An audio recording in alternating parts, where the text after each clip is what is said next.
Time being 6 o'clock, I call the February 4th, 2026 Town Council meeting to order. Please have a moment of silence.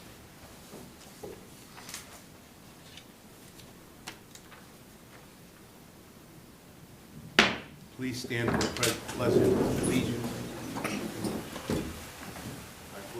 Allegiance to the flag of the United States of America and to the republic for which it stands, one nation, under God, indivisible, with liberty and justice for all.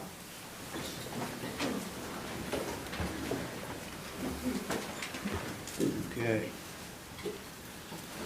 Note to residents, all citizens are welcome to attend public meetings in person. To view the live meeting remotely, citizens are encouraged to watch the live stream on Franklin Town Hall TV YouTube channel or live broadcast on Channel 9 and Verizon 29.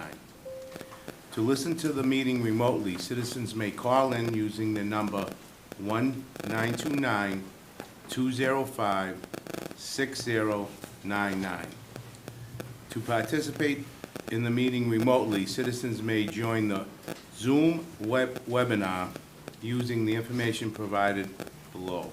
Meetings are recorded and archived by Franklin TV and Franklin Town Hall TV YouTube channel and shown on Comcast Channel 9 and Verizon Channel 29. Any participants who wish to speak during the webinar must enter their full name and email address when joining the webinar. All participants will be automatically muted upon joining the webinar. In order to speak, participants will need to select the raise hand function to request to be unmuted. All speakers will be required to state their full name and street address before commenting. Announcements from the chair. This meeting is being recorded by Franklin TV and shown on Comcast Channel 9 and Verizon Channel 29. This meeting may be recorded by others. There is nobody remotely, and upcoming town events, we do not have any. Citizens' comments. Citizens are welcome to express their view for up to 3 minutes on a matter that is not on the agenda. Compliance with Chapter 38, Section 20, the Open Meeting Law. The council cannot engage in a dialogue or comment on a matter raised during citizens' comments. The council may ask the town administrator to review the matter. Nothing herein shall prevent the town administrator from correcting a misstatement of fact. Saying that, do we have anybody in the audience? Paul? Thank you, Mr. Chairman. Paul Griffith, 11 Sunken Meadow Road. I'm the school committee chairman. Just here to give an update on past two meetings. So we did have, we've had two meetings, both focused on the budget. Just a lot of things I think we're going to be able to move forward to you guys soon. Quick updates on that. We approach this year, as we have the past couple years, from a zero balance budgeting approach. Basically, from the ground up, everything is considered as needed, instead of saying this is what our budget was previously and trying to add or kind of move around. So we really took from a ground up approach there. Educating roughly 4,300 students each year in the Franklin Public Schools, and we do have a spending rate of roughly $19,000 per pupil. That includes actually, all the contributions for the students, and this is in the bottom 23rd percentile for the entire state. That being said, we did vote on and approve a budget from the schools with a 2.5% increase to our overall operating budget, coming in at $72 million. We'll be excited to discuss that more with you all in the future, and also with the FinCom. And then we also had a separate meeting last night where we voted to move over our healthcare expenses into the centralized town healthcare budget line item of 910. This is something we've actually talked about quite a bit. I know a couple of counselors that have been around, we've had these conversations, and also members of the FinCom, where the schools have, to this point, been the only organization that have healthcare as part of our budget. So this is something that actually in coordination between Lucas and Jamie, thanks a lot, Jamie, for all the efforts there. We did move things over from our budget onto that singular line item, so that now you're looking at whenever you see the line, our line, whenever you see our budget, it is just our operating budget in the same exact way that every other organization in town is. It's been some really great and collaborative conversations kind of across the entire town as we've gone through this budget process. And I really want to call out that cooperative nature. I know it's a lot. There's lots of numbers flying around, a lot of people involved, but there's been some really positive dialogue on that front. We do have a hearing on February 10th, so this would be next Tuesday. At that hearing, anyone is able to come, anyone's able to speak, anyone's able to ask questions. It's a little bit unique, especially for the school committee. It's one of the only ones that we have in a given year. So we will be going through the budget line by line. That entire budget will be available as of Friday. So literally, every line for everything that we spend, every item that we've got is in there, is going to be documented. It's a few hundred pages. Some light reading for the weekend for anyone who's interested. And again, I encourage anyone to call in, anyone either out in the audience or any of the counselors. And I do specifically want to call out, as actually Vice Chair Callahan did at our last meeting, that Councilor Morangello, Councilor Callaway-Tripp, and Councilor Griffith, we really appreciate you all coming in and being present for the budget discussion this past week. We did have an opportunity actually for Councilor Morangello to ask questions. So we were able to kind of get through and directly address multiple things for him. So appreciate that and encourage all of you to continue to attend when you have opportunities. Thank you. Thank you, Paul. Is there anybody else in council chambers? Just please state your name and address. Kim Mew Chow, 4 Barwood Road. I'm here on behalf of the Council of Aging. Just so that you guys know, and especially because we have Mr. Franklin Ridge over there. Franklin Ridge is actually broken ground. They are having their first informational session at the Senior Center this Friday from 1:30 to 3:30. And it's going to be 2 hours because 1 hour is going to be a presentation. It actually goes down to 62. So people who may be working now may want to know about this. Franklin TV is also taping this so that we can put it on rotation. This is a great time to find out more about Franklin Ridge, number one. Number two, ask questions, which I think the number one question will be, if I sell my house, will I qualify to go into Franklin Ridge? And stay tuned, you may be able to find your answer at this meeting. And we just thank the town, the municipal trust, the feds, really the feds, and the state in order to actually get the senior complex. The other thing is, last time we had a town council meeting, someone had made a comment that we don't need senior housing, and I wanted to just address that from my standpoint. I wanted to just let you know that one of the largest growing of the unhoused in the nation are seniors now. And a lot of times it's the senior female whose husband has died and they no longer can afford their house. Our senior center, and also I've been at some of the other ones recently, Medway as well, have seniors who are unhoused or in the process of being unhoused. In addition, the Central Mass Housing Alliance actually has opened a senior seasonal support program in Leicester, in which someone who is pretty much first time they're being unhoused will be able to go there as a shelter and they will help them find a home. I'm also affiliated with Pathways to a Better Life, which is a temporary overnight warming shelter in Milford. On Tuesday, they had their first 70-year-old female unhoused come for shelter in this cold heat. So for people who believe that we don't need senior housing, we do. Thank you. Thank you. That's for sure. Is there anybody else? Gino, just state your name and address. Gino Carlucci, 1 Tony Lane. As president of the Quattro Arroyo Lodge of the Sons and Daughters of Italy, I just want to let you know briefly that we are celebrating our 100th anniversary this year, and we have a number of events scheduled. First of all, I want to thank the Franklin Historical Museum for agreeing to host an exhibit celebrating our 100-year history. And that exhibit will be kicked off on April 12th with a presentation by author and historian Stephen Pulio. If you're not familiar with him, he wrote a book called Dark Tide about the molasses spill in the North End. He also wrote a book called The Boston Italians, and he's written books on the Civil War, World War II, the Irish Famine. His most recent is The Great Abolitionist, Charles Sumner. And so he will be available on April 12th. He'll be part of the second Sunday series that the museum hosts a speaker every second Sunday. And he will be available to sign autographed books, and he'll have books for sale. We also will conclude our celebration with a dinner in May, a pasta dinner. And I will come back when we get closer to those events and bring you more details. Thank you very much. Thanks, Gino. Is there anybody else?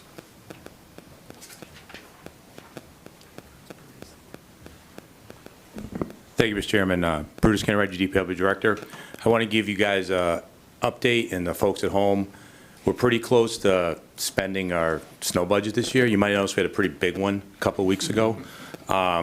So we're a couple $100,000 short of our $1.4 million allocated budget, which is based on obviously averages through the years. The good thing is we do have a stabilization fund that was put together a couple of years ago, about $700,000, that if we go over, for fun facts, that was the 8th largest storm that's fallen, I use the Boston area, ever. Since I've been in Franklin, we've done 5 of them. The biggest being in 2003? Yeah, you were there, you know. It was bigger than the blizzard. Yeah. But anyways, the last storm basically cost us $325,000. I mean, that's when you start thinking about budgets and where it goes and personnel. I mean, that's a substantial number that we have no control over. The good news I can say is the weather's looking pretty dry, not a lot of big storms for the next couple of weeks, so hopefully make through it. And I will say, doing this for a long time, when it's this cold out, and I know it's miserable because I can't stand it like I'm sure we all do, but the air doesn't hold a lot of moisture. So when it's cold, we're doing okay. So I just want to put out there so no one's surprised. Thank you. Thank you. It doesn't melt and freeze at night and have black ice. I know. Yeah. And there's a salt shortage now too, go Yeah, figure. there is. Everybody's getting it, but we're okay. We got enough down there, so we're good. Thank you. Thanks. Thanks, Bruce. Is there anybody else out there? Zoom? Nope, no one on Zoom. Nobody on Zoom? Okay, that was quick tonight.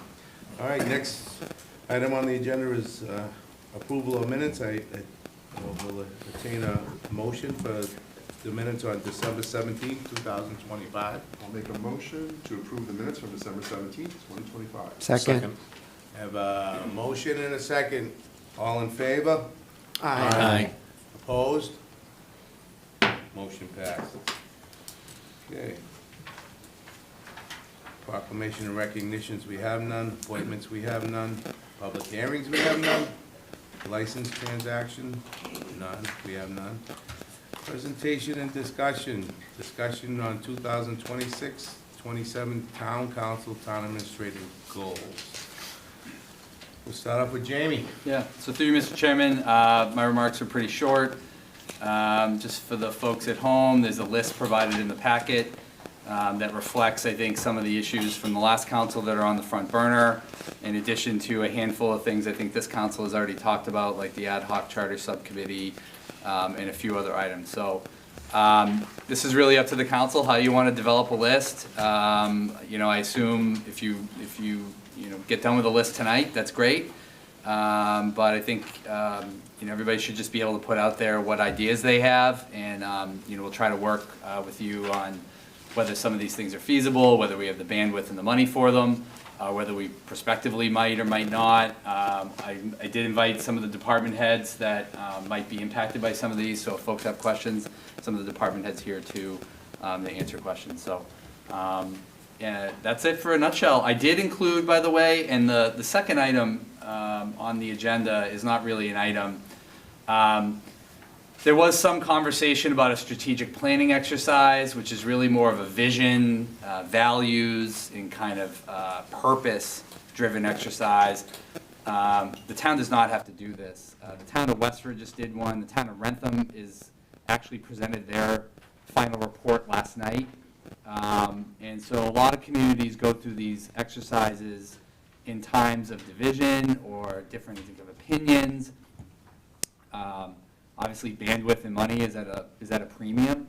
Some decisions are going to have to be made in the next 5 years. We're obviously not going to be able to do a lot of stuff that the public wants us to do. And so a strategic planning exercise is something, as you can see in the Westford and Rentham materials, is something to try to elevate everybody up a little higher out of the weeds and out of the minutia and discuss a little bit more comprehensively who are we as a community, what is the identity, what are our shared values. In talking to a lot of department heads yesterday, we had a department heads meeting, and I'll tell you one of the consensus issues we talked about was there is a lot more, all of you in the school committee and the other boards in town, there's a lot more that everybody has in common in this community than does not. Sometimes it doesn't feel that way. But I also understand it can be time consuming for 3, 4, 5, 6 months. But it's really an exercise to try to bring the community together, bring the elected officials together, bring the staff together to try to find a common purpose in times that are tough and challenging that we're all going through, whether nationally or locally. So I didn't have that in here, just so you know, Mr. Chairman, as a separate discussion item. Folks can talk about it if they want. It was just there as illustrative examples of other communities that have just recently done it. It was just to share some material. So this is not something we have to do. The council can decide to take that off. But the superintendent and I have talked about this for the last couple months. We actually did interviews with a couple of consultants who do this, one of which did the Rentham project over the last several months. And I will share that we both feel like if there was the desire of the school committee and the council to do something like that, it could be, we don't know for sure, but it could be something that could be an exercise to bring people together to realize that I think we all have a lot more in common than whatnot. So I just throw that out there as well. So appreciate the introduction, and certainly however you want to proceed with the goals list, it's up to the council. So would you rather just go through the councils and you guys want to list your goals, or do you want us to read the goals? Yeah. Through you, Mr. Chairman, I don't think there's a need to read them. I mean, I think we've all kind of reviewed them. Yeah. I think in the write-up and the preparation that Jamie prepared, there was discussion around, we don't have to decide this tonight, right? No. And I take your point around the use of a consultant. So I'd like to hear other councilors' comments. I mean, my opinion is that it'd be nice to have, but I'm not so sure we can justify the cost of it or the time for it. And I think the goals that were presented, some of them I would kind of view as, I don't know that I'd call them goals, but certainly the jobs that need to get done and the tasks that need to happen to kind of run the town for the next year or two. I might favor some liaison group of the council to kind of get feedback from all of us, to kind of build out something a little more comprehensive. We obviously can't discuss it in a large group in detail, but I think if we had the chance to kind of offer up our own thoughts on this and consolidate it, work with Jamie and his team to kind of bring that together with the idea in mind that we'd all have a chance to review that, digest it, think about it, and be in a better position, say March 4th, to kind of finalize on most, if not all, of what the direction should be. At least be able to put them together. If we can get them done, we can get them done. I mean, in the past, we have put out a lot of goals, and unfortunately, we couldn't do a lot of them either. Right. You know, unfortunately. I wish I could do them all. To be honest, I'm pretty sure every counselor in here would want to do them all, too. And that's kind of behind my thought on that a little bit, is as I look at that list, it's all good stuff, but I think we need some fewer, higher level overarching kinds of priorities, a good word for it, like what we want to do with budget, what we want to do with economic development, what we want to do with communications, what we want to do with, I think I had one other, maybe just governance in terms of, potential charter. So I think we could benefit by the time of it. This is a good primer to get us thinking about what's been done and refine our thinking around what we want to do, but that would be my thought, is to kind of take that approach. I kind of agree with the committee. That way, we come back with, I think, a more general variety of knowing what could go by and what couldn't go, Right. whatever. And we can, it's a long-term discussion, maybe, not a long-term, but it's not a one-night thing, is what I'm. That's right, that's my point. Yeah, I agree. I have to agree with Steve. I think it'd be good if we got input from everyone, and that list could get synthesized, and we could take a look at it and try to narrow it down, and then we can, work on it as a council. The one thing I would add to that, because I do agree to your point, not a one-night thing at all. And there's a benefit to having a subset of us working on it. But so in the news over the past week, there's been some announcements of things that are going to impact Franklin. Yeah. I mean, Thermo Fisher with their layoffs, Panera with their layoffs. And it just got me thinking about two things. One is just more our subcommittees and how are we thinking about economic development and how do we think about that. But also just, taking a step back in our need to have discussions about our strategic goals. So, we can do that as a team and kind of, to your point, what are our core principles? What are our strategic goals? What do we want to make sure that we are, protecting, preserving, and aiming for? Mm-hmm. But then we also likely need to make that effective and impactful. Everyone's gonna, a couple things. It's gonna need to be us and likely the school committee, just because of how budgets get spent in this town. But we likely will need a third party to help us take those principles and actually make an action plan out of it. I wish, I want us to be, I would love for us to be able to do that without anyone else, but there are people who, in theory, should be experts at leading these types of conversations and helping us think about the things that we're otherwise missing. And I worry if we try and do it all ourselves, Gonna slip away. we're gonna slip away. Yeah, no, I Right? agree with you, I agree. So there's an opportunity for us to, maybe we can probably start thinking through what the core principles are. But if we want to be successful, I mean, in the long run, as a council and just, really supporting the town, we really do, it's important for us to think longer term. What is our plan? What is our strategy? So that we don't find ourselves in a position 2 years from now where, we haven't made enough progress and everyone's realizing, oh, wait, we need more money for DPW and police and fire and schools and, and we need to make a better plan. Or at least be more transparent about our core goals, our core principles, and how we're going to look to accomplish them. And I guess I'm saying, I agree 100% with the idea that there's no way we can line up on all the goals today. No, But and I also agree that we need to kind of pull, make some decisions ourselves, and we can get that conversation, get that discussion started between ourselves and the school committee. But to make it impactful and make it effective, we're gonna likely need some third-party help, which I don't wanna pay for. I don't know that anyone does, but I do think we want this town to be successful, and that may be what we require. Are you talking about having like a facilitators with it? Yeah, something like that. And you may know better, like others may know better than I who exactly can do that, but I do know that there are folks who are trained in that regard. Yeah, what do you think, Jamie? So, a couple, this is great, and I don't want to intervene actually, but I will on this. No, please. So, Lucas and I met with there's two different consultants that are in the packet. To Councilor Juku's point, there are trained facilitators. I think corporate agencies use these folks too. There was a capital account that was approved by the council for marketing, branding, and phasing. The two of you remember that.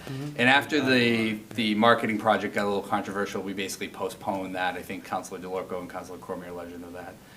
If you were to do a third party, it wouldn't cost your operating budget any money, and you wouldn't have to spend any more free cash. You would just use the excess of that account to draw that down with the remaining balance that's there and be able to use this. And quite frankly, given where we're at as a community, I think it'd be money much more well spent, especially with the new council and the new school committee. It's the middle of the decade.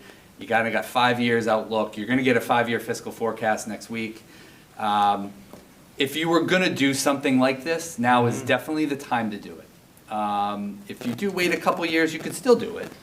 But I think, given the tenor in town around development and everything, I think the town really is at a crossroads on a lot of these issues. I just want to assure you, it wouldn't cost the town any money. You wouldn't have to vote for any appropriations. We could just draw down that account and pay for it. Rentham was $15,000. Just to clarify, it wouldn't cost the town any money that's not already allocated. That's not already allocated, right. But it wouldn't be somebody that, right. So Rentham paid $15,000. I do think this would cost more because Rentham did not include the schools. So if you just double that, and Lucas and I have both talked about interviewing each principal, like getting into what they call, I think, the A team, they may call it something different, like your department heads, right, the athletic director, technology director, and then obviously all of you and probably many of the other boards and committees. But I just want to assure you on the finances, it wouldn't impact the operating budget right now. Jamie, just one question. You said we'd have to double it, and we have that money? Yes. Okay, I just for everybody to know that we do have that money. It doesn't, yeah, I was just gonna go right down the line. Oh, sure. Do you want to skip me then? No, no. Well, I'll be fast because I had 2 pages of notes and everyone just said exactly what I wanted to say. Which was, I thought that the especially actually the Rentham one, I thought that vision, the plan was wonderful.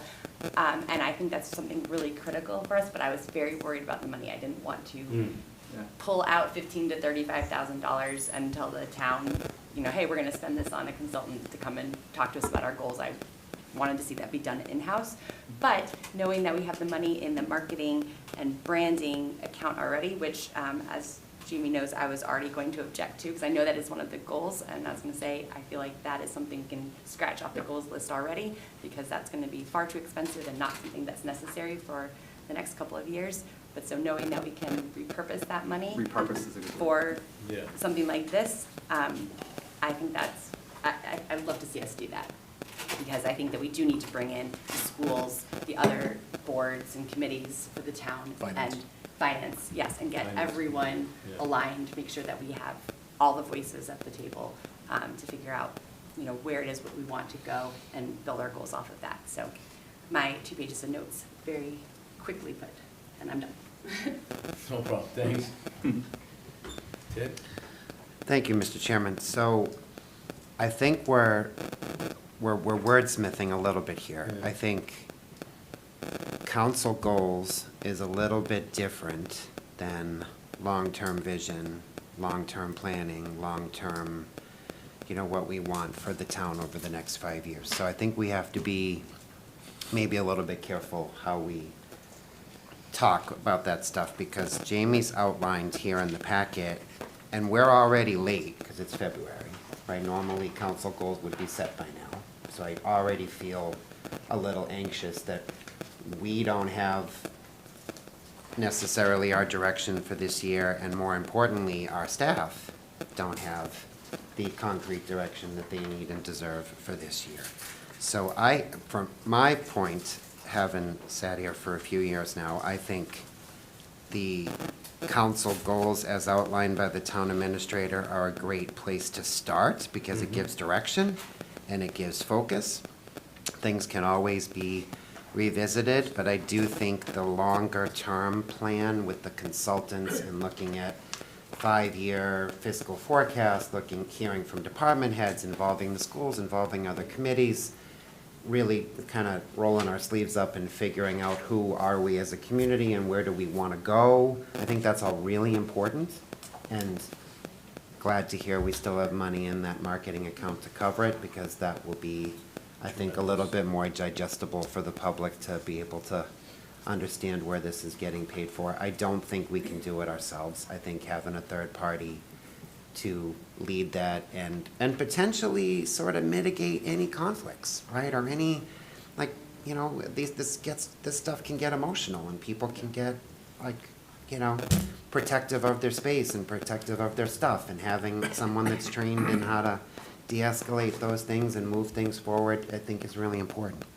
So I would be in favor, because we've set aside the time tonight, to at least approve some goals for this council and the staff for now, and with one of the objectives being the long-term plan. And I just don't want to see us kick the can more and more and more down the line about, well, we don't know what we want to do, because I think that just leaves everybody in limbo.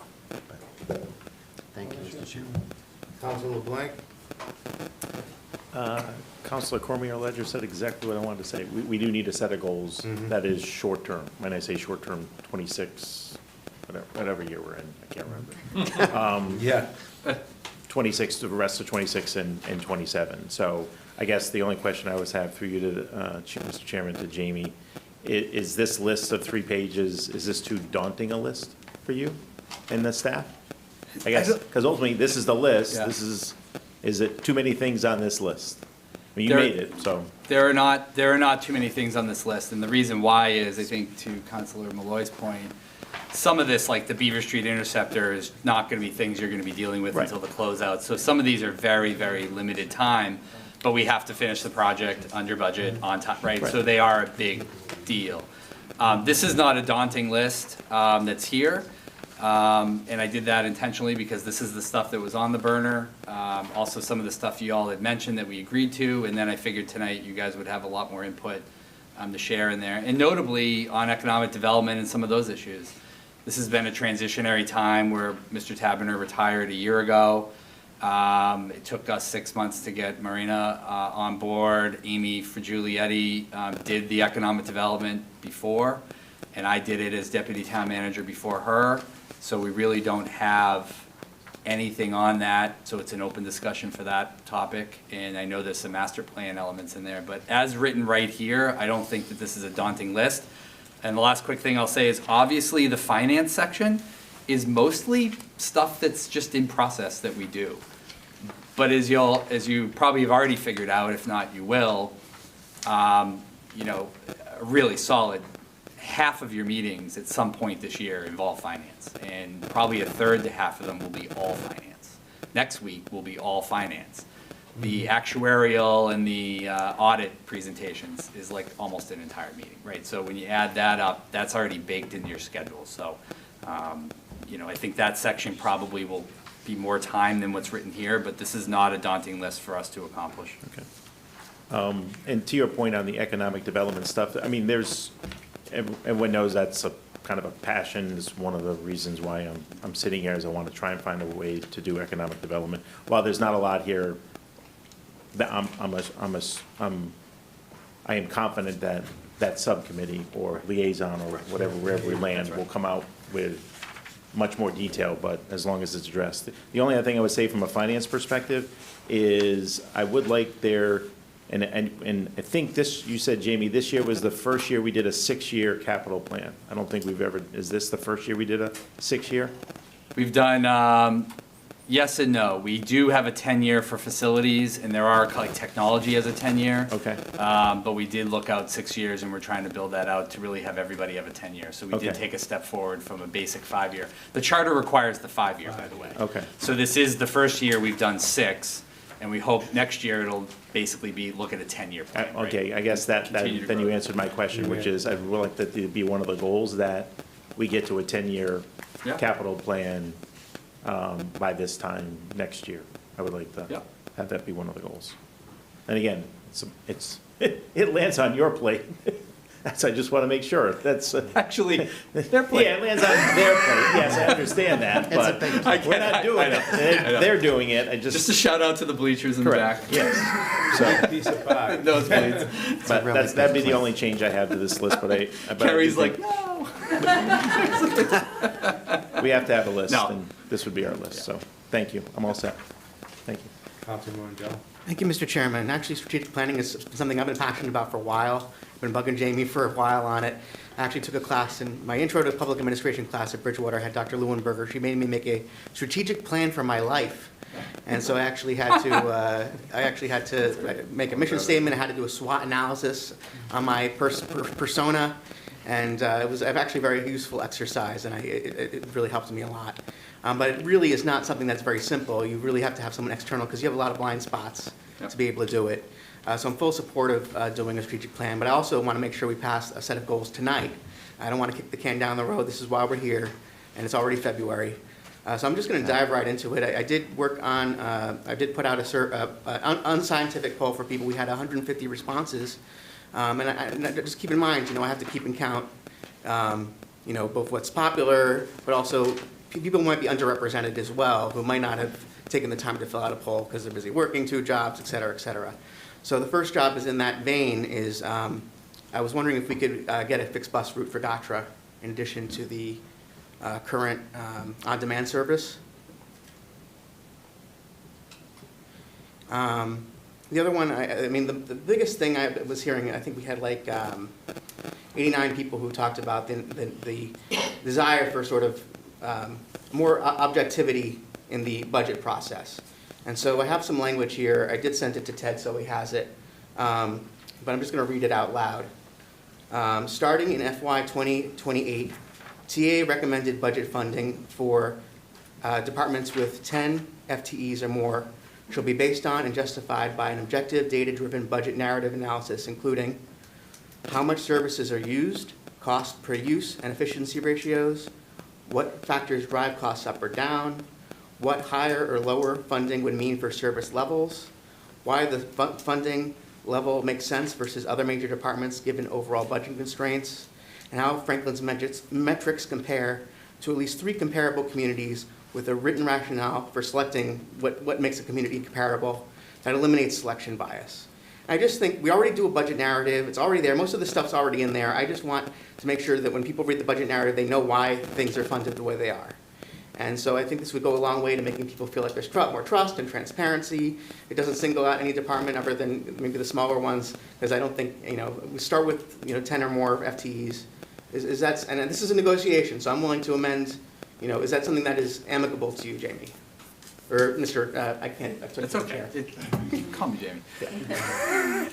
I'd have to get the language. Yes. That was a lot. I mean, it's not a bad goal. I mean, we can add it on there, and we can talk through the next couple of years about what, I will be honest, I'm trying to decipher what all that means. I mean, I think part of the inconvenient truth, if I can do my Al Gore skit for a moment, is there's just, like, we can analyze this stuff until we then spend more money analyzing it than what we have in the coffers. I think as you'll see in my memo next week, and I think as you'll see in the, 80% of our costs are pretty big. Natick has 39 librarians, we have 13. So I think if you're saying 10 or more, I would argue you shouldn't have any FTE requirement. Okay. Right? I would say this year, y'all are going to learn the budget hopefully really well. And you're going to be very hard to find a lot of dollars in there that don't have a stakeholder behind of it. Like we frequently hear from the schools. I think before healthcare, with healthcare in their budget, I think 88% of their budget is staff salaries. So at some point, a majority of our budget's staff. And I think we all know from different ways we've talked about it before that you hear from the police chief or whatever, people feel understaffed and overworked. So I don't know how much an analysis on that is gonna, I don't know what we're gonna unearth, but I don't think the goal is bad. I think you should include some sort of goal like that. That was a lot to digest in one paragraph, so if you send me the language. Yes, I will. What we can do is, both on the GATRA route and on the budget, just send me the language, I'll add it to the list, and then when we come back on March 4th, we'll take a look at all that language and just see how the group feels. Okay, so we're actually having a second meeting on March 4th for the goals? Well, there was no legislation for action tonight. I think some of you have different views on this too. I think just getting a list of what you're hearing from the community, what your priorities are, I think is important. You've got a whole budget meeting next week that's gonna give you a very strong indication of what your bandwidth is. Setting goals tonight and then next week realizing that you have no money to do them is not gonna be constructive. I appreciate the support from everybody in the strategic planning. I do think a third party will help. But I don't have a problem with that goal at all. I would just amend it to be, to do every department, not just the Right. FTE. I was just trying to make it easier for you, but that actually is No. better. Well, the 10 FTEs is like 7 departments, right? Almost every department is under 10 FTEs except for the big 5 or 6, right? Schools, fire, police, DPW, facilities, library. Sorry, I think that's it. Up senior, no, you don't have 10 people. Ryan's got 400, but they're all work 2 hours a week. Sorry. So I do have a few more. Yeah, nobody, things. that's like 6 departments, so I think, That's fair. If you're willing to do, the analysis and base their funding based on that analysis, for the most part, that I think would go a long way toward allaying people's concerns and feelings about, different departments getting X or Z, Y or Z. They know that this was done impartially, and that's why the money's going where it is. At least and then the council could amend it. They could still amend it, but this is just for the TA recommended budget. and then finally, most of this is collective bargaining, right? So a lot of this stuff is contractual. I mean, there's only so much you can do, so. But anyways, I think that goal goes consistent with, I think, everybody's objectives on the budget this year is to try to dig in deep and see exactly what's going on. I did have a few more things for you. A lot of these things on the survey were pulled from the master plan. One of them was dedicating CPA. We talked about the new affordable housing development from the trust, Affordable Housing Trust. One of them is to allocate annual CPA contributions to that trust, so we have more projects. CPA to what? The Affordable Housing Trust. Oh, the trust. Yeah. The next one is pursuing DOER Climate Leader designation. Composting was a really popular one. There was a language in here for the goal around strategy to prioritize and finance town infrastructure. And to the end of that, it says, and open space and recreation, I want to add, with a specific emphasis on traffic calming measures, Yep.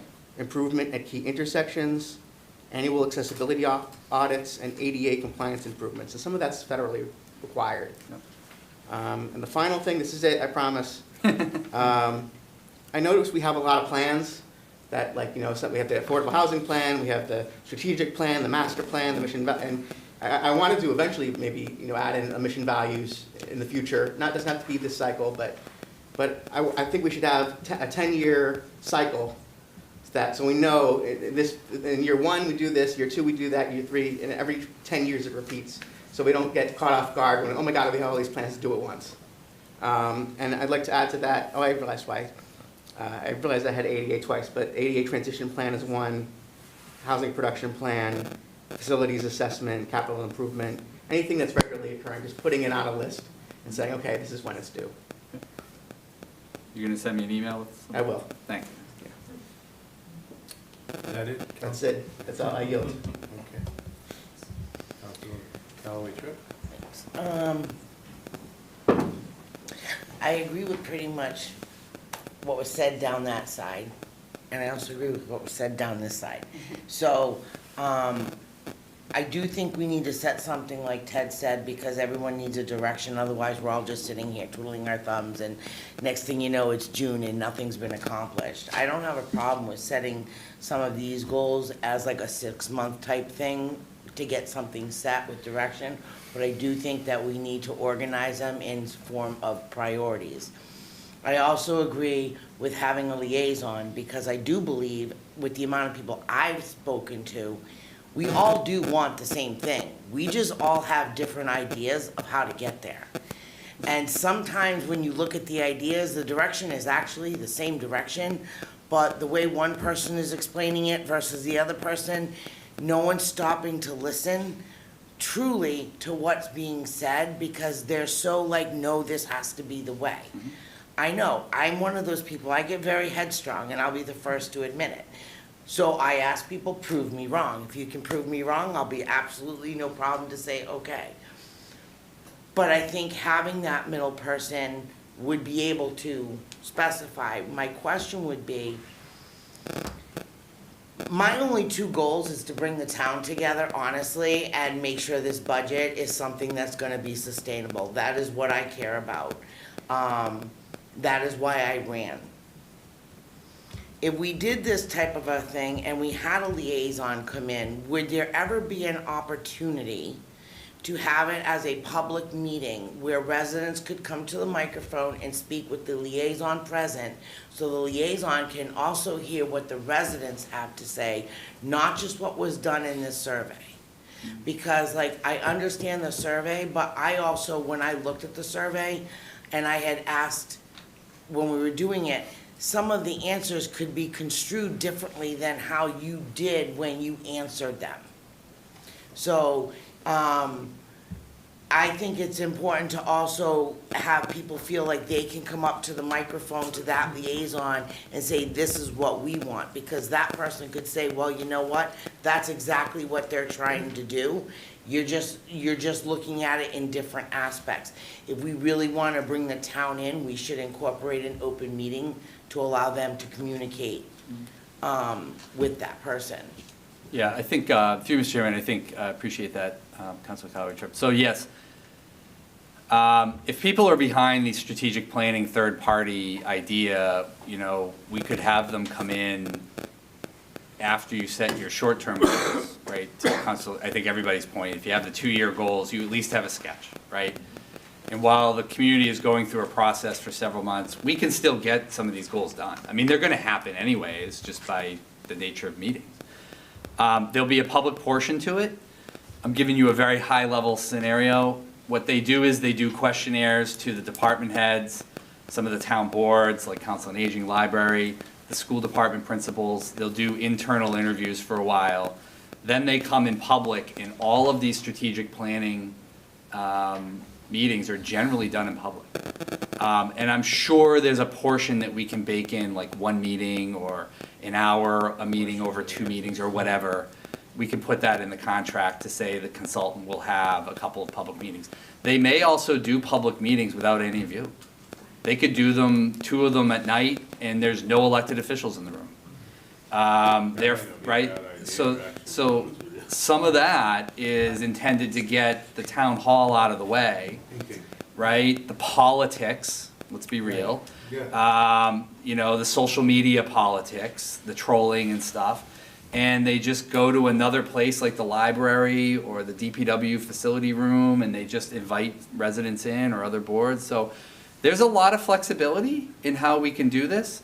It really is customizable too. If you guys want to do several public sessions, absolutely.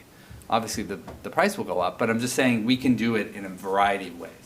And if you want an intro to this and you really want to do this, I would recommend doing that in the March meeting, when you do vote on your final list of goals, and get an idea from the consultant how this process unfolds a little bit, and give him or them your feedback, and say, we'd like you to do some sessions with the public without us, we'd like you to do one here, and you guys can all chip in, and they'll customize it pretty much.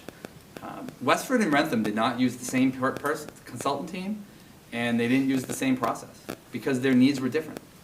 So, and by complete coincidence, I appreciate Councilor Griffith's acknowledgement of Rentham, because that was the consultant group that the superintendent also had chosen. So I think there was some synergy there. They're also local. They're local to this area, and so they understand the geography. So I was glad to hear that that one stuck out to you. So I think that we definitely should do it, and my personal opinion is that we do need to work it where residents are involved, because if we really want to bridge this divide, then they have to be included, and if we want them to trust, they have to be included. If we just do it and then we make the decisions, they're gonna felt like they weren't listened to or heard, and we're gonna be sitting exactly where we are now next year and the year after. So I think that we should definitely look and see how we can work that in. Okay, great. And I yield.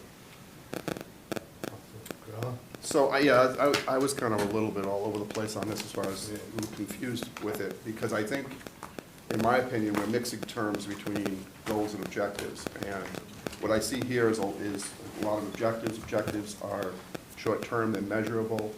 Goals at least in the way I've seen this done well, there's usually, you know, set a mission statement, and then there's a finite, small set of goals, which are high level, they're lofty, but they're kind of the North Star. They're setting your direction on where you want to go. You want fiscal, put us on a path of fiscal stability, okay? And then, what are the objectives you can do, say, in year one to kind of get you onto that, and then we develop those going down the path. But I think the first thing you have to do is we have to agree, at least at a high level, on what those core goals will be. So we talk about goals, I'm talking about something much more lofty. I, you know, talked to Carolyn about, you know, where we potentially want to take the schools, or how we want to see, maybe we want to see schools improve over the next 5 years. You mentioned your basically 2 goals, which are very high level, right? And so that's the way I see the exercise, and I definitely agree with working with a third party on the strategic plan for the town, but I think, you know, we also, let's get our language, I think, right, as far as, you know, what things are going to be goals and what things are going to be objectives, and I absolutely believe that, you know, a lot of what you have here, you know, they definitely need to be done, and these are objectives that need to be done, and those are, like I said, more short-term, finite, measurable, but they should fit into what that overall goal is supposed to, you know, is the North Star, again, is how we're traveling. So that's my opinion. No, I totally agree. To be honest with you, and Councilor Cormier-Ledger just leaned over to me and said, this is a lot less, these goals, this list of goals is nothing compared to what we had before. And I think what we did before, we threw all these goals out there, and then it got just too much. You know what I mean? It was just, and then nothing got done. We accomplished a lot, actually. Yeah, well, we did, we got a lot done, but it didn't look like we did because we had so much. You know what I mean? But, yeah, so, Jamie, should we just, should the councilors email you with other goals, or? Yeah, I think, I hope somebody And then we brought can- one. I know my, Councilor Wink bought the 10-year capital plan, Max had 6 or 7. You know, you don't have to do it tonight, you can send me an email, I'll compile them into one document, I'll edit this. Yeah. Draft that's already out there, and then on March 4th, if you're amenable, we can invite in one of the consulting firms. We'll do this first, obviously, but I can add them all in there, you can have a discussion and whittle them down. You know, I do think what's here is digestible, but if there's other goals that folks have, I mean, we probably still will have some bandwidth to do some stuff. So if people have initiatives they want to try, like, you know, Max, a good example is I can come up with more. Well, I know you can, but like the fixed bus route, you know, I mean, we've had that vision for many years. Many years. Of a 140 fixed bus route that's going from Franklin Country Club all the way to Gorelick, back and forth, stopping off. I mean, that's really where you're gonna get a lot of yield from public transportation. We've struggled to finance that, right? There's a cost to that. We've been working with GATRA on that. We've tried to find some solutions. That's an excellent goal. I think that was in the master plan as well. But to me, that's a great goal and objective, and that's a great example, I think, of the stuff that, you know, I would ask all of you to send me or comment tonight, you know, on some of that stuff you'd like to see. And also, the last thing I'll mention is, there's gonna be goals that come up in October, right? I mean, you guys know, I mean, there's just stuff that comes up that you don't see coming, that we can't anticipate. There's just gonna be other things that will arrive. And there's gonna be other community priorities that will come to all of you too, based on what's going on in DC or the state or locally. I think we usually do a year check-in. So we'll do a midway report, and I think that's where last year, I think you guys dropped like about a dozen goals that were not affordable. We left them on, but, Well, that's what I was trying to say. but we dropped them, for all intents and purposes, Yeah.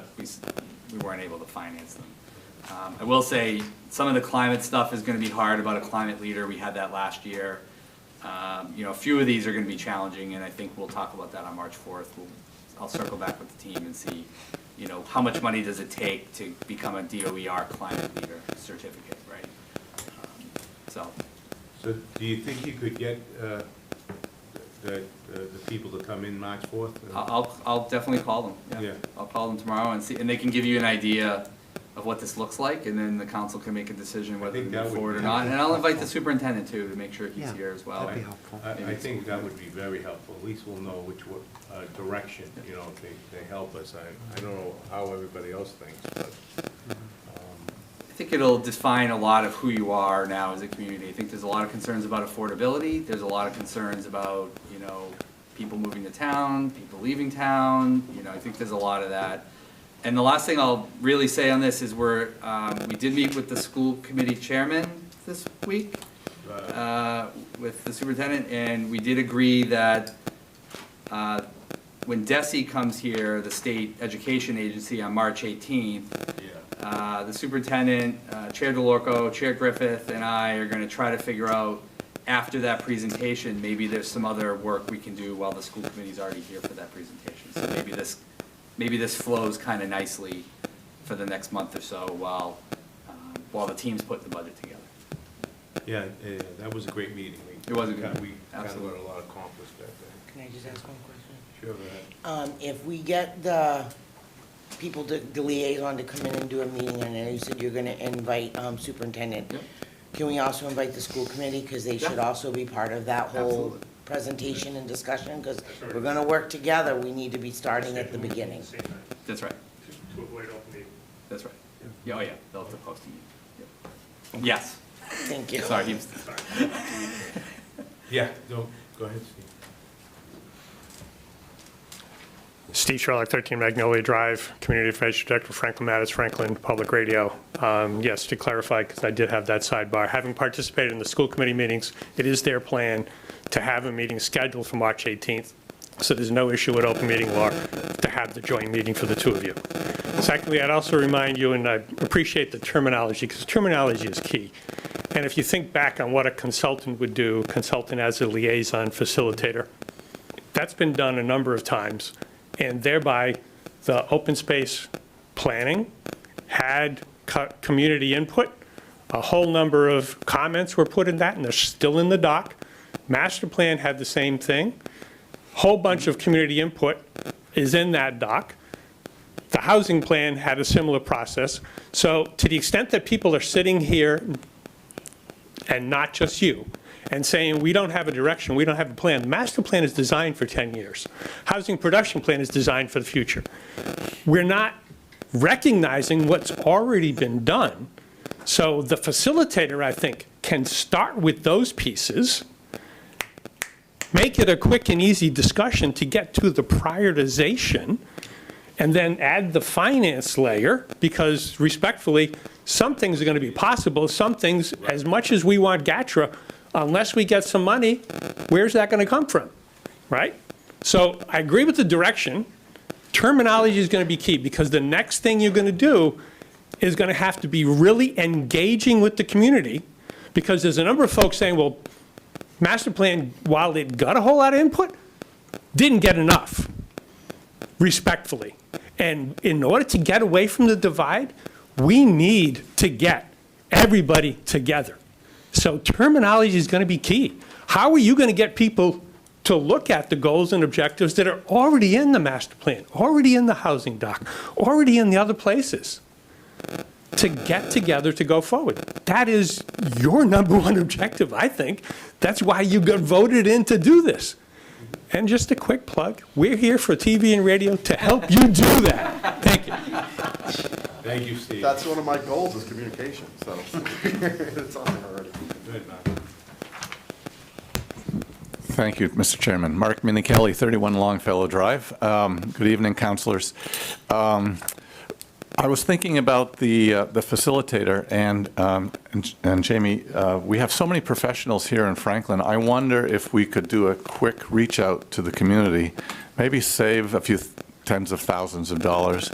There might be somebody from our own community that would volunteer their time to facilitate a session, an exercise like that. So it's just a suggestion to maybe avoid some spend, even though it's available to us.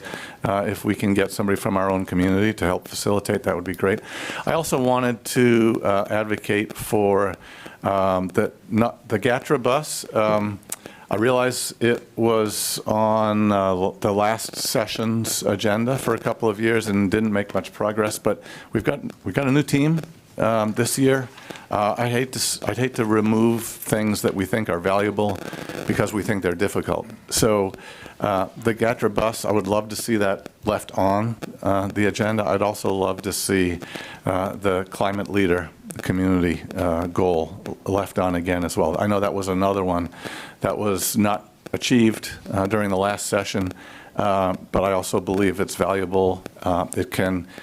It actually, if Franklin were to achieve that status with the state, it would enable us to vie for grants that otherwise we would not be eligible to receive. So I think it's really worth trying again, even though we weren't successful the first time around. Thank you. Thank you. Yeah, the GATRA thing is, I would love to get it, but I know that money's really, really tight in transportation. I mean, it's in the state, you know what I mean, from what I'm hearing, you know.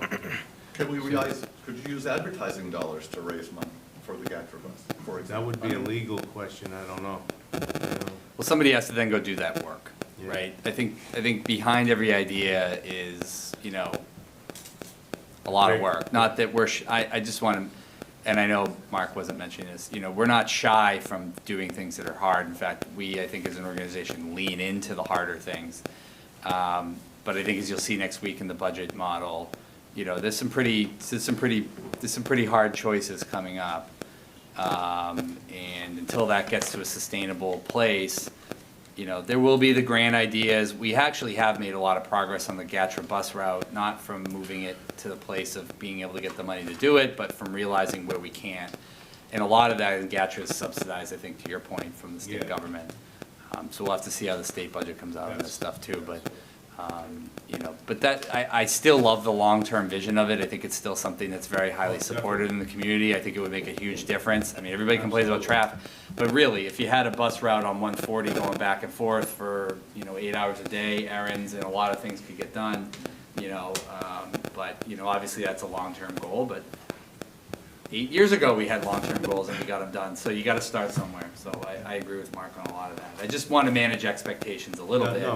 And I think next week, you'll see why. Somebody that worked on buses for 24 Right, years. yeah, that's true. You Yeah. were on the tape, yeah. So, all right, so from what we have is everyone's gonna email Jamie with the rest of the goals and then we'll go forward from there, Sure. you know? Yeah. And then. You got a should couple we- weeks, so, we you know, got a just couple sometime weeks. before maybe school vacation.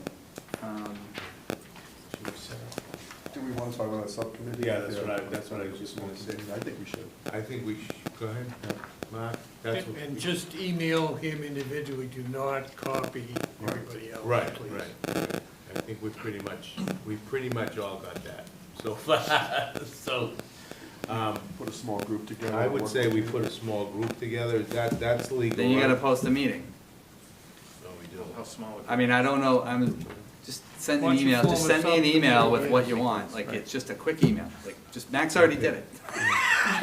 Just, All right, why don't we do the, all right, yeah, then we'd have to Shoot me an post, we'd have to post a meeting. cause then you gotta post a meeting, you gotta Before. appoint a subcommittee, it just Yeah. becomes bureaucratic, Yeah, you know, stuff. It's like, even if it's not. if you wanna start a subcommittee, you can vote to do it, but I just think, Well, I was just thinking if we didn't have it doesn't matter, we still have to. if you have three Still have to people, vote. you're gonna have to do it. Yeah, we still have to do it, so.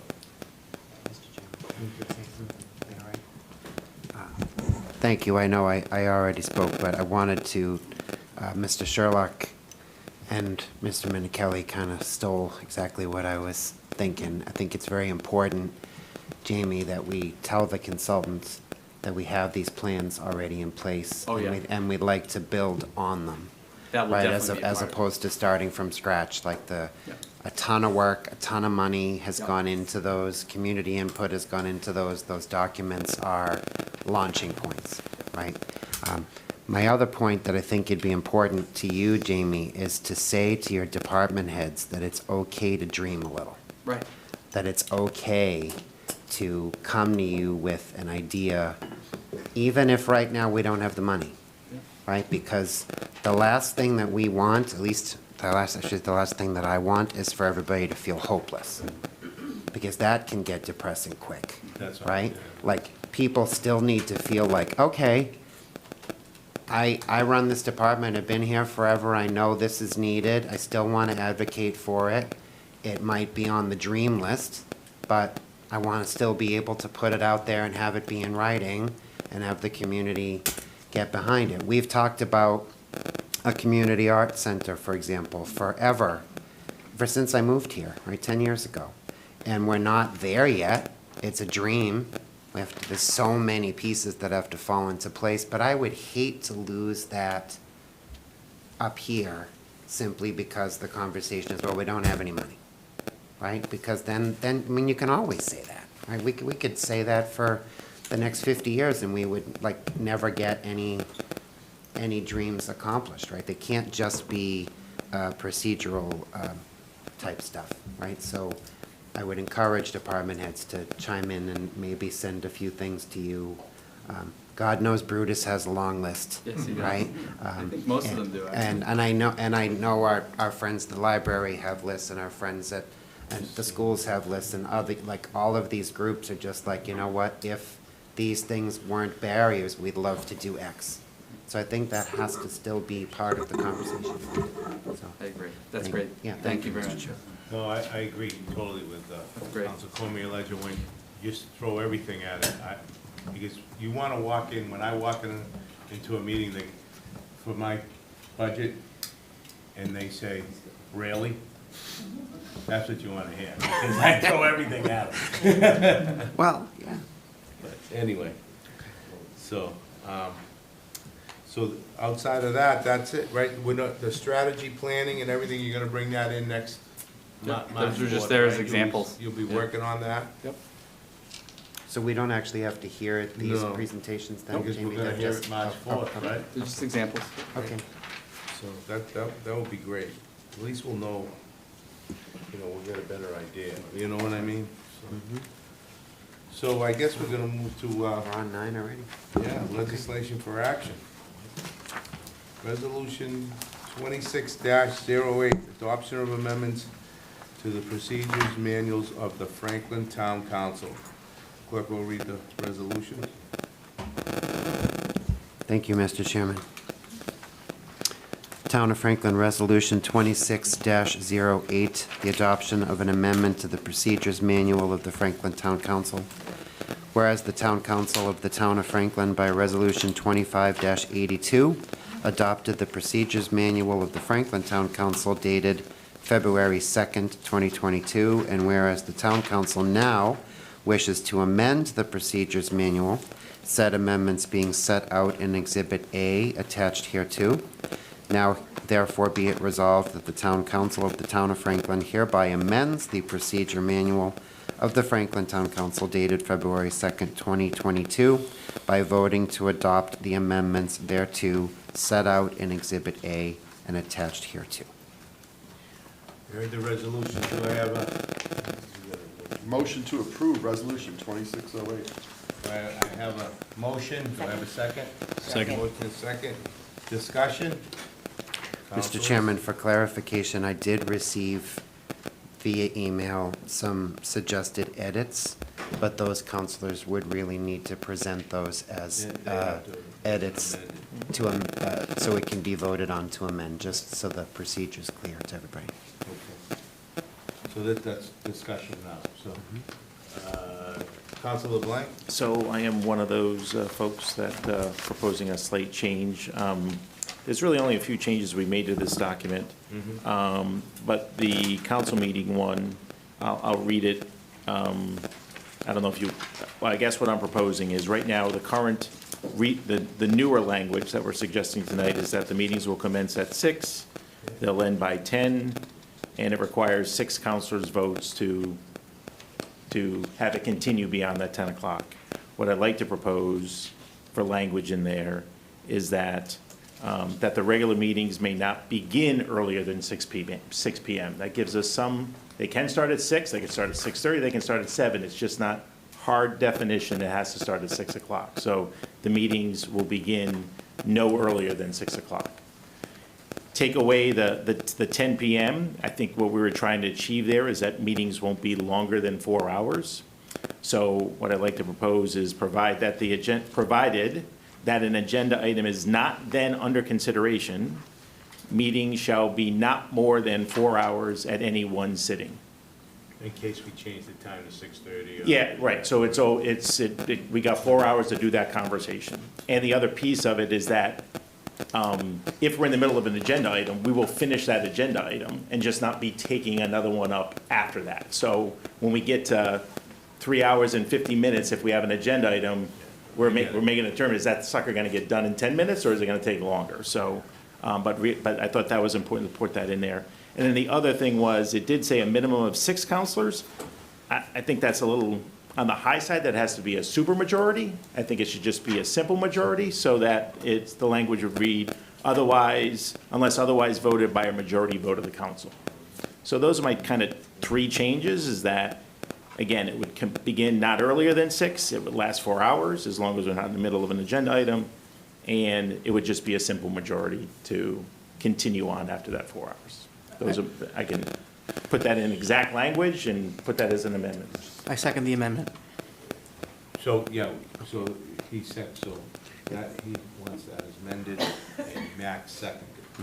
So, Now there'd be discussion. there'll be a discussion on that. Discussion on the amendment, everybody? I have no objections, I think it's good. Does anybody have any objections on that? No. Okay. Huh? Vote on the amendment. So we have to vote on the amendment Right. now, Correct. and then go back to the councilors for the other ones. So then, right. Just so take them one at a time. We're taking them one at a time. All right, you all heard the Just for- amendment? Do you want to read it? Well, I would, yeah. It needs to be- Yeah. Want me to read Oh, what you you already want me to sent read it. what I've you already sent? sent it to him. Oh, So he okay. has it, so. I was wondering how that was. So he can read the exact language that I've proposed here. I've kind of wordsmithed it Please for this hold. discussion. An operator will assist you momentarily. Okay. So, Counselor LeBlanc, Amendment. your amendment is as follows. Yes. To page 5, section 2, under council meetings, correct? Yes. Regular meetings of the council shall be held in the council chamber, municipal building, at least once each month, as voted by the council or as scheduled by the council chair. Regular meetings may not begin earlier than 6 p.m., except for in the case of an emergency, see also Charter 2-5-1. Provided that an agenda item is not then under consideration, meetings shall be not more than 4 hours at any one sitting, unless otherwise voted by a majority vote of the council. Special meetings shall commence at the time designated by the chair. Are you satisfied with that, Councilor LeBlanc? Okay. Okay, we're gonna vote on the amendment right now. Okay. All in favor? Aye. Opposed? Jamie, can I just send that to you? You read my mind. That's exactly what I was gonna say. Other councilors? Oh, go ahead, man. No, I just wanted to say I appreciate the process and that we're trying to move up the counselors' comments and the TA comments to be able to respond to some of the people who might have concerns at citizens' comments. I was concerned that previously people didn't feel heard at citizens' comments, and this is sort of a way of making them feel a little more heard. I think it's a good first step. We'll see how it works. You know, we might need more tweaks in a future term, but I think this is a good first step, and I appreciate the TA and our great liaison for working on that. So I appreciate it. Thank you. I agree with you totally, Councilor Marangelo. I think it's a good first step. We'll see how it goes. So is there any other councilors? So right now, we will vote on resolution 26-8 as amended. As amended. All in favor? Aye. Opposed? Resolution passed. Today's February 4th.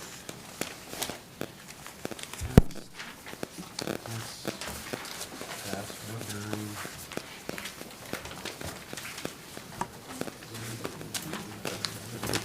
executive session after all of the Well, town other stuff. administrator's report. Earliest one ever. Been a long time. Well, as you saw with the reordered agenda, you know, hopefully, I think Councilor Malloy and I spoke a lot about this, hopefully, council comments, TA reports, subcommittee, hopefully that stuff will be all done pretty quickly at the beginning of the agendas, and if you can see legislation and all that stuff is really for the end. First, huge congratulations to Kim Carney on winning the 2025 USA Field Hockey Grow the Game Award. Congratulations to Ryan and Kim. Just so you guys may not know this, but our recreation department essentially runs the field hockey program essentially for the state of Massachusetts, and Kim's passion for that, and she's won numerous awards now on all of this, I think showcases just how incredible the staff is. Also, congratulations to, I didn't do this and set it up because they were all here. Congratulations to Sarah Amaral, the Senior Center Director, on being selected to serve on the Massachusetts Councils on Aging Legislative Committee. So we're going to expect good things out of Sarah. I was going to give the snow and ice report, but the DPW director beat me to the punch, so I'm glad that he took the hit for that, so I don't have to mention it again. Good news also, our communications director, we just did make a hire and someone accepted the position, so they'll be starting on February 23rd.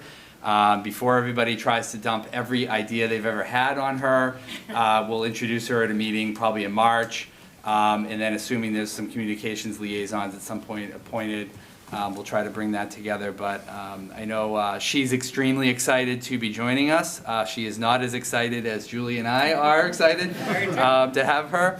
And then finally, a bit of sad news. I think as everybody's heard, Thermo Fisher is closing their plant down here in Franklin. They still have a handful of other sites in Massachusetts. Same thing with Panera Bread. This is on the heels of Cold Chain Technologies. Before you all were on the council, I announced that last fall. So just so everybody knows, and I mentioned this to the council, but I reach out to all of those firms when they send us the announcement. We set up a kind of an exit interview, debrief, to try to understand if there's anything locally. I do include our state legislative delegation in those offers, just because oftentimes there's tax agreements or there's other things with the state that maybe could have been done with mass development or an economic development agency. They have reached out back, and we will be meeting with Thermo Fisher in a few weeks, so I will report back to the board if there's anything that we can be doing here, as economic development's a big priority. So far, the message has been from the interviews I have done with Cold Chain and others that there really was nothing locally that could be done. A big part of it was the loss of the NIH grants. So I think you're starting to maybe see an impact of some of the federal cuts. And obviously the cost of living here is extraordinarily expensive. So I think businesses are just doing what businesses do, where they just have to reorganize and reshuffle, repurpose. And so I'll report back to the board or the council at some point after we have that call. But we do try to set up times to talk with every business that has that situation to just make sure that it wasn't something that the state or local government could do. And I think that's important too, just to assure all of you, but really the community, that any rumors that are out there that people manufacture, oh, it's because of this or that and this and that, we want to hear straight from the company. And I'm very gracious for them all taking our phone calls and setting up meetings with us to talk to us openly about their situation. So, and that's it, Mr. Chairman. Thank you. Thank you. Subcommittee, ad hoc committees, we don't have any right now. Future agenda items, Council Malloy. Nothing for tonight, sir. Councilor Duco. Nothing. Councilor Griffin. I have something, I'm not entirely sure if this is a future agenda item or just something I'd like the council to take into consideration, but there is a bill right now in state legislature, Bill H 4297, to provide an additional percentage of Chapter 70 funding to towns specifically designated for arts education. And I would like to see the council write a letter to, right now it's being sent to the House Ways and Means Committee, but I think that we should write a letter supporting that, to receive an additional percentage of Chapter 70 funding which again would be specifically earmarked for arts education. So I'd like to see us do that. Where do I sign? Yeah, we should send that, so we'll send that to Jeff and Rebecca? Yep. Yeah. Yep. We have the form letters I can share that we have the bill language and stuff like That's a that. great idea. Counselor Blank? Nothing. Counselor? Just gave you all 7 of them, but no for the future. But I actually would like to build off of, would it be more effective to send a letter or actually a resolution that's voted on by the council? I think it's probably the same, but if Same. y'all, if you and Council, if you want us to do a resolution, it's pretty easy. Okay. You could probably do it next week, or do it in early March. Either way is fine. Would be enough time for it to be voted? Well, I would say this, if you did a resolution and there were dissenting votes, that's not as effective as a letter, but, I mean, Yeah. it depends on how everybody feels about, advocating on that stuff.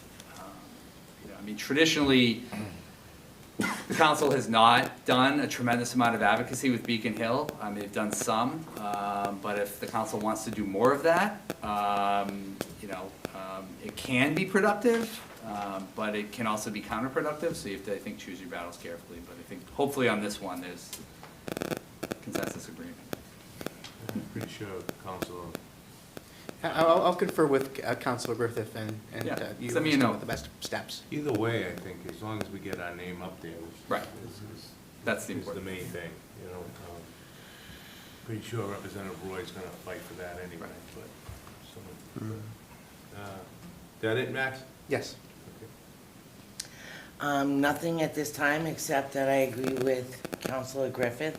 And I think that we should tag team with school committee when it comes to Beacon Hill, because we're all fighting for the same thing.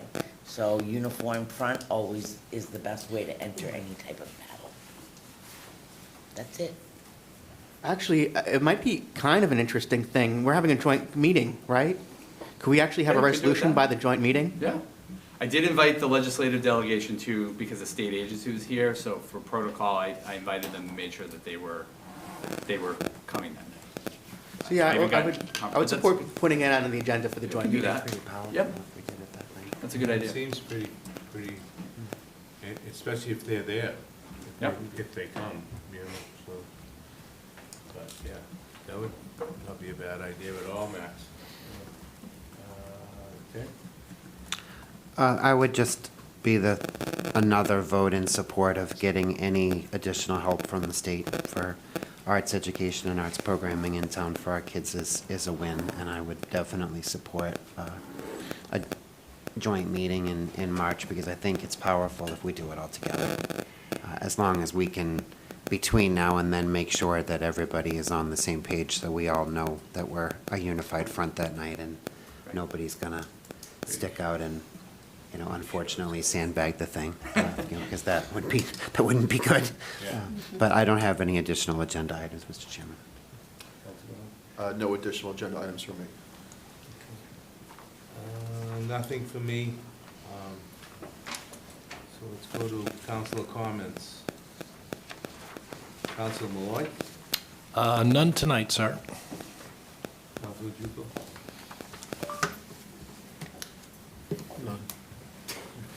There's something I was You thinking about. you were in heavy thought there, and I was like, what's going on?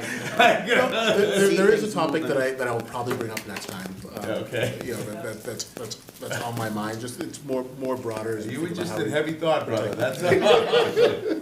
No, we're good for tonight. Councilor Griffin? I have a few. So first thing I'd like to say is that I know there's been a lot of concern in the community about the traffic on Lincoln Street around school pickup especially. And I just wanted to mention that the school administration is working on this. An email went out to Lincoln Street families yesterday maybe about no longer queuing for pickup until 2:20. As of right now, like I picked up my child at 1:45 or 1:35 the other day for an appointment, and people were already lining up, even though school isn't let out till 2:45. So I just wanted to first of all, I want to thank the Franklin Police Department, who is supporting this. They're going to be there making sure that people are not lining up too early and blocking the traffic on Lincoln Street. And then I also want to thank the school administration for pivoting and making some changes to keep Lincoln Street safe there. So wanted to mention that. Oh, and then I wanted to ask, for parents to, help and, kind of, I want their buy-in and willingness to wait on lining up to make sure that we do keep those roads clear and safe. So that's one thing. Another thing I wanted to mention is that today is World Cancer Day, and I just wanted to send from the town council our love and support to our Franklin cancer warriors and survivors, and remind our residents and everyone to get your, keep up with your recommended screenings and talk to your doctors about health concerns.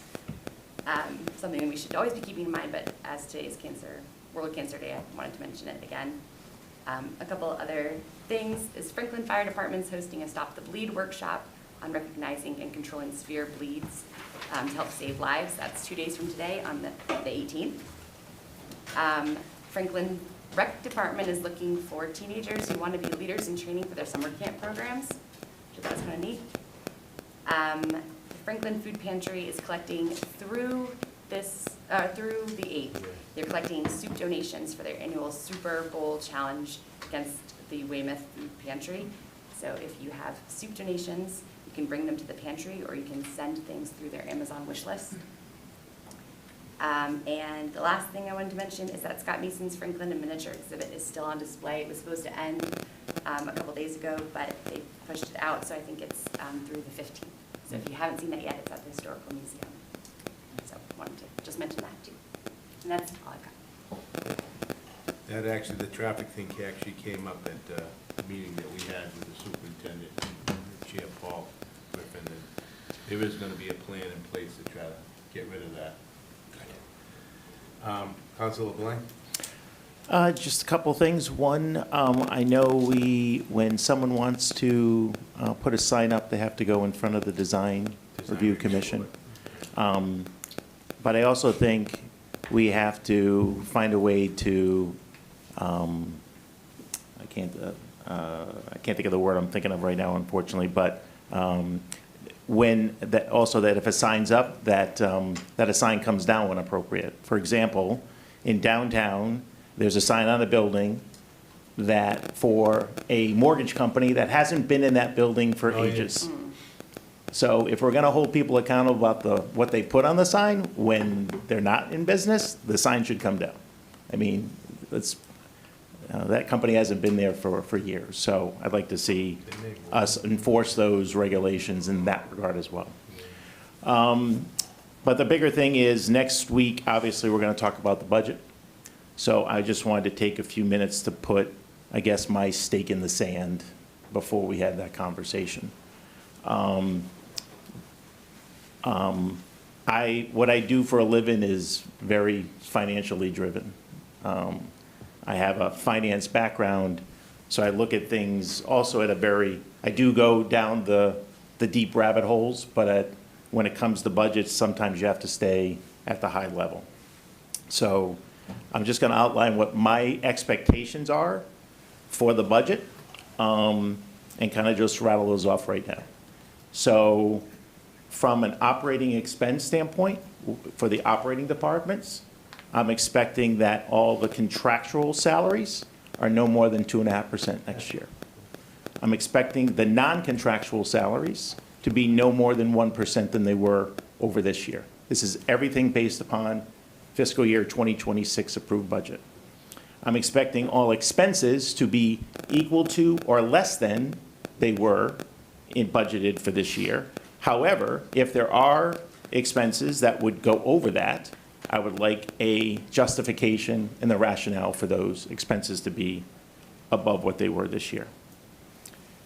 This expectation is not just for the town. This expectation is the same for the schools. I did listen to the schools meeting last week. I did see that, as was pointed out, they came in at 2.5%. But if they start following these guidelines, actually would technically come in probably less than 2.5%.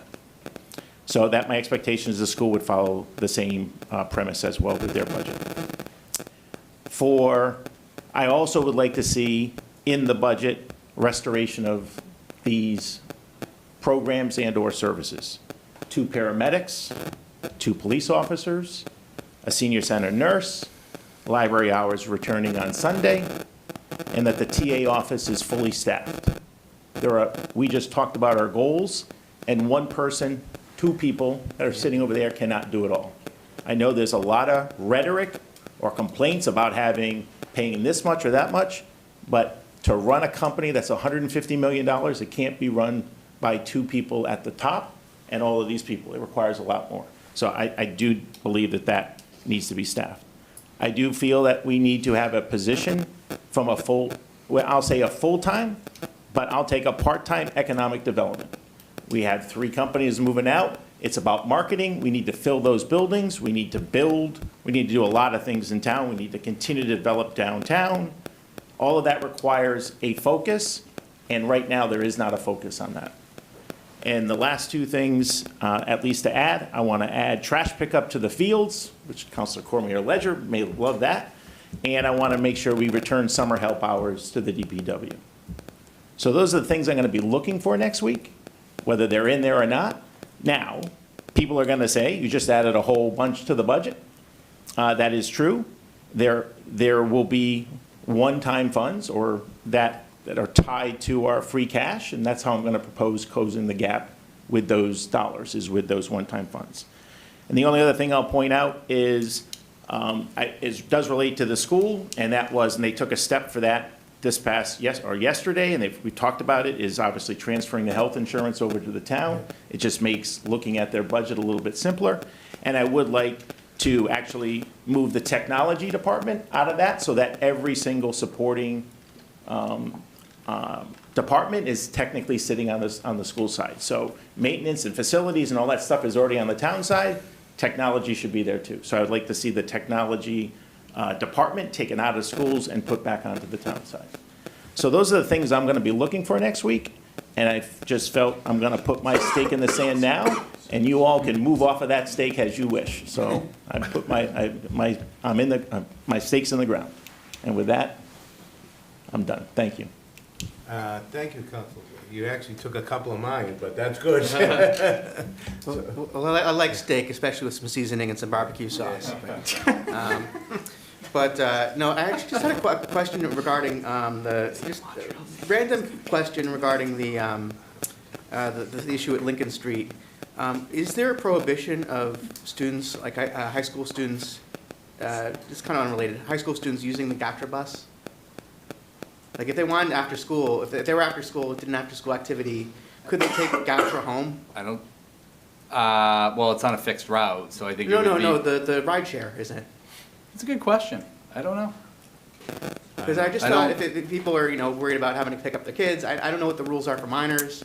I don't think it's going to discriminate against anybody. I think logistically it's going to be hard, given how frequently the bus comes, how impatient people are, and then trying to find where the spot is, because one of the struggles we've had with GATRA is pickup spots, right? So, but I'll look into it, and we'll just as an I'll option look for into people it. or parents, looking to avoid the mess. I don't want to have I don't want to shift everyone on the yellow bus to a GATRA bus. That wouldn't make sense, but I just think if it's another option for after school hours, that maybe that's something that parents could consider. I don't know the answer to that, so I just thought I'd ask. We'll get that for you. It's a great question. And I just want to thank all the employees who are doing their hard work.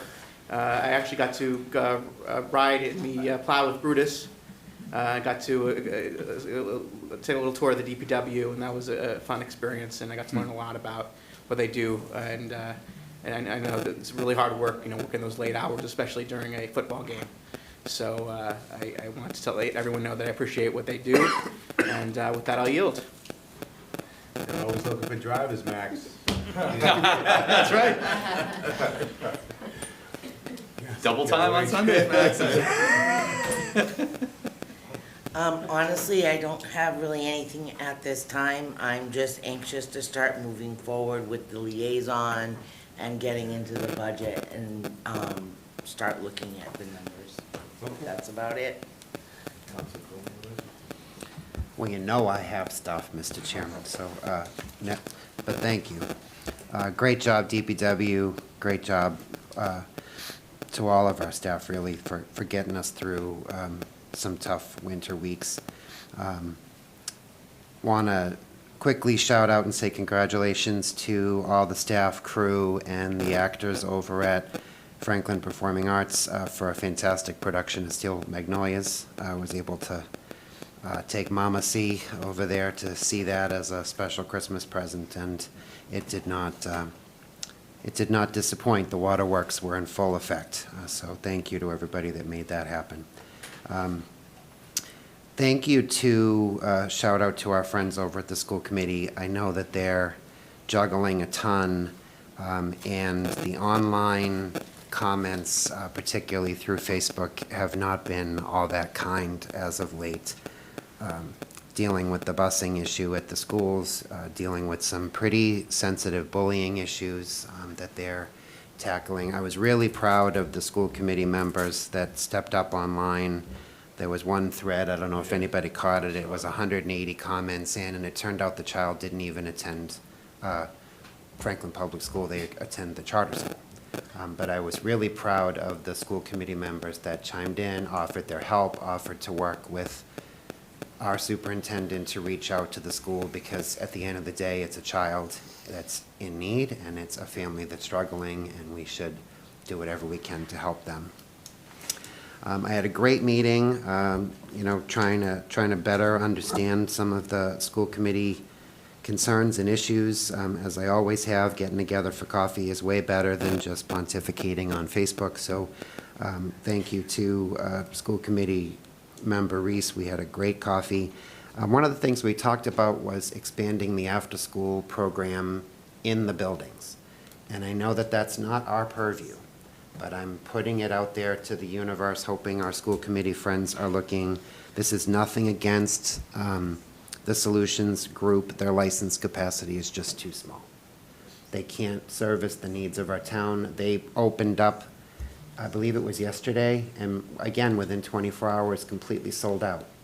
And parents complaining, wondering, you know, what are my options? So, and that's a revenue possibility, right? As we look at these buildings are sitting empty, we know we have kids that need them, we know it will fulfill a need for parents that are working to know their kids are staying in the building and having safe care. We just got to look at that as a town, and I would offer whatever support we can as a council to the school committee to look at that program, look at those contracts. Many, many, many cities and towns throughout Massachusetts use their schools after hours for programming through, maybe it's a contract with the Y or it's a contract through another provider, and they actually make a few bucks to help cover custodians and help cover insurance and help cover some other things. So hope that we can continue those conversations and be supportive. Happy birthday to my son Jaden. Daddy's sorry that he's not home to celebrate with you tonight, but you know, council work was needed. We'll celebrate this weekend. And finally, best wishes on a safe recovery to Drake May. It's very discouraging to hear that he's still on injured reserve and now questionable for the big game on Sunday. So do everything that you can to make that poor man well, and go Pats. So thank you, Mr. Chairman. That's a ploy, he's fine. I really don't have to promise.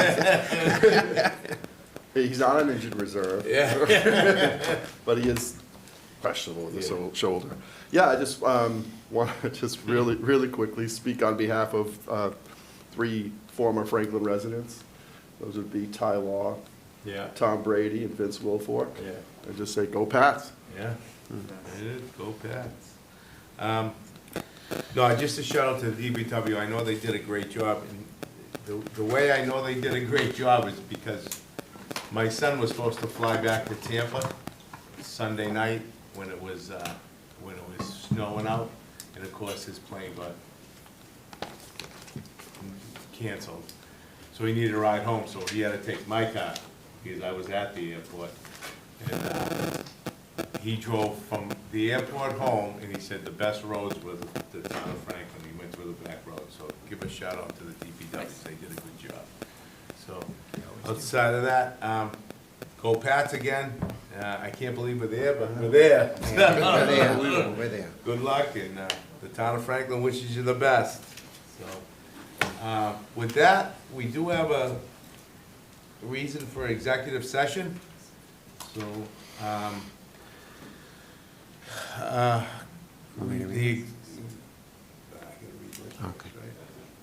the executive session is for consideration of the purchase and exchange, lease, or value of real property because an open meeting may have a detrimental effect on the negotiation position of a public body.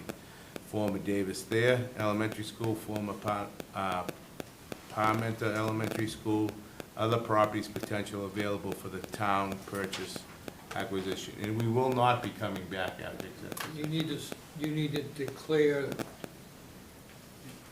you need to say, I so declare as far as the presidential position. I so declare executive session, is what you're saying, right?